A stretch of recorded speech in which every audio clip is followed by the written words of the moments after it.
The NFL just got rocked. Superstar quarterbacks are going down left and right, and one name is suddenly back in the middle of every rumor: Kirk Cousins. Could the Falcons actually pull the trigger and make a blockbuster move? Let's break this down, because what's happening right now could change the entire season. Falcons fans, buckle up. The league is dealing with a quarterback crisis, and it's creating real smoke around trade talks. Normally, when we hear Kirk Cousins trade rumors, it feels like background noise. But this time it feels different. Here's why. Joe Burrow, the heart and soul of the Cincinnati Bengals, is officially out for 3 months. That's not just a minor setback, that's almost an entire season gone. And without Burrow, the Bengals are staring at disaster. Then you add in Vikings rookie quarterback J.J. McCarthy, who's dealing with a high ankle sprain that could sideline him for weeks. Suddenly, multiple teams are desperate for answers under center. It doesn't stop there. Around the league, more quarterbacks are limping through injuries. Carson Wentz is now starting for Minnesota because McCarthy can't go. Jaden Daniels is questionable with a knee issue. Brock Purdy is battling turf toe and will be out several weeks. It feels like every Sunday another quarterback is dropping, and teams are scrambling for help. And here's where things get interesting. The Bengals currently have Jake Browning, Mike White, and Sean Clifford as their options at quarterback. Let's be real, that's not going to win them games against the Lions, Packers, Steelers, or Jets in the coming weeks. This is why Kirk Cousins' name is heating up again. Teams are watching the Falcons closely, and insiders are already whispering that Atlanta could get calls. Because when Burrow is gone, when McCarthy is hurt, and when half the league is desperate, teams don't just sit around, they make deals. And Cousins might just be the first domino to fall. So I want to hear from you, Falcons fans. If the phone rings and it's the Bengals begging for Cousins, would you trade him? Drop your answer in the comments right now, and rate your confidence in the Falcons without him on a scale of 1 to 10. Let's be real for a second. Without Joe Burrow, the Bengals are staring down a nightmare stretch of games. Out of the next 9, maybe, they win 2. And that's if everything goes right. 2 wins in 9 tries means the season is over before December even gets here. That's why the panic button is already being slammed in Cincinnati. And when NFL teams panic, they do one thing: they look for the biggest name that can save them. Right now, that name is Kirk Cousins. Reports are already circling from Bengals insiders calling Cousins the perfect fit to rescue this season. Think about it, he's sitting in Atlanta, technically the backup behind Michael Penix Jr., and still commanding over $27 million.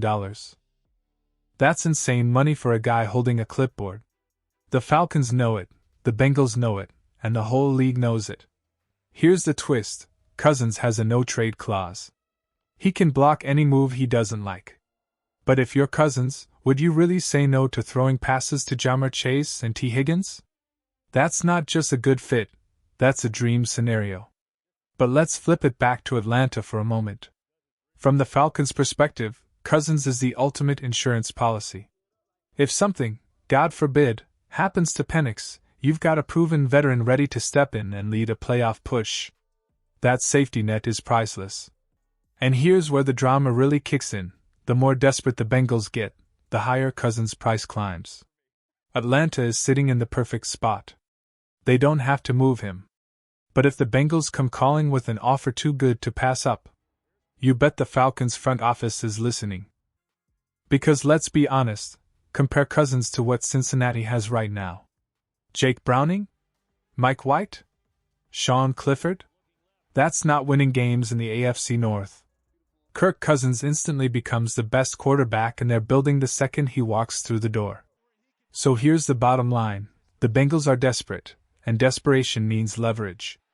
The Falcons can play this smart, squeeze every ounce of value out of Cousins, and only pull the trigger if the deal sets them up for the future. Falcons fans, I need your take on this one. Do you keep Cousins as the best backup in the league, or do you cash in and let the Bengals pay the price? Drop your answer in the comments. Would you trade him, yes or no? Now here's where things get really interesting, because believe it or not, the money actually works. On paper, this deal could be pulled off. The Bengals have about $13 million in cap space. That's not enough to cover Cousins' full $27 million hit, but here's the trick. Cincinnati could negotiate with Atlanta to eat half of Cousins' salary. If the Falcons agree to cover around $14 million, the Bengals could slide Cousins onto the roster without blowing up their cap. But it doesn't stop there. Deals like this almost always include draft picks. The Bengals could sweeten the pot by sending mid-round picks back to Atlanta, making it worth the Falcons' while. One proposed idea floating around is this. Bengals receive Kirk Cousins, Falcons receive a 2026 fourth-rounder and a 2026 seventh-rounder on the surface. That looks simple enough. But here's the problem. Burrow is expected back in 3 months. So, you'd basically be renting Cousins for half a season. The question is it worth giving up draft capital for a short-term fix? There's another wrinkle too. Burrow hasn't exactly had a clean bill of health in his career. Multiple injuries have piled up already. So, even when he does come back, is there any guarantee he'll stay healthy through the grind of an AFC playoff race? That uncertainty makes having a veteran like Cousins as insurance look a lot smarter than it might at first glance. From the Falcons' side, though, this is where it gets tricky. Do you really trade away the best backup quarterback in the entire NFL for 2 late-round picks? Think about it. If Penix ever missed time, Cousins could step right in and keep Atlanta's season alive. That kind of safety net isn't cheap. And when you're holding a card that valuable, you don't just give it away. You wait for someone desperate enough to pay. So while the financial side of this deal makes sense on paper, the real debate is value. Are the Bengals offering enough? Or should the Falcons hold firm and demand more if Cincinnati wants to save its season?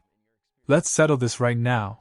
If you're Atlanta's GM, would you pull the trigger for just a 4th and 7th rounder, or do you tell the Bengals, no deal, come back with more? Comment your answer below, yes or no. Let's get one thing straight. That clutch points trade idea? A 4th and a 7th round pick for Kirk Cousins? Not even close. That's flat out insulting for a quarterback who, when healthy, is still one of the most reliable veterans in the league. I get it, some fans will say. Hey, it's better than nothing. At least you're getting draft picks for a backup. But come on. This isn't just some washed-up player sitting at the end of the bench. This is Kirk Cousins. A guy who has shown year after year that he can put up solid numbers when given protection and weapons. Last season, he battled through a shoulder injury, which clearly dragged down his performance. But now that he's healthy again, there's no reason he can't give you something like 3,800 yards, 22 touchdowns, and maybe 10 picks. That's more than enough to steady a team like Cincinnati while Burrow heals. And remember, the Bengals are in full win-now mode. Their fans are sick of coming close but never finishing the job. They went to the Super Bowl just a couple of years ago, but since then? Nothing. Every single season they waste with Burrow, Chase, and Higgins not contending feels like a crime. They can't afford to waste another year, and they know it. That's exactly why the Falcons hold all the leverage here. If I'm Atlanta's front office, I don't just shrug and take a 4th and 7th. I crank up the price. My deal looks like this. Falcons get a 2026 4th-round pick, Falcons get a 2026 5th-round pick, Falcons get a 2027 7th-round pick. That's 3 draft picks for a quarterback who could literally save Cincinnati's season. And in the process, the Falcons clear money off the books, pick up valuable draft capital, and still move forward with Penix as the unquestioned QB1.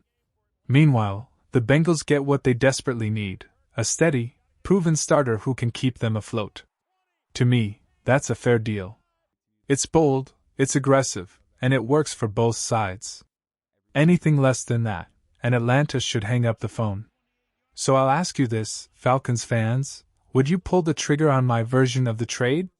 Type T for trade if you'd send Cousins to Cincinnati, or K for keep if you think Atlanta should hold on to him as the best backup in football. Let me know in the comments. This debate is just heating up.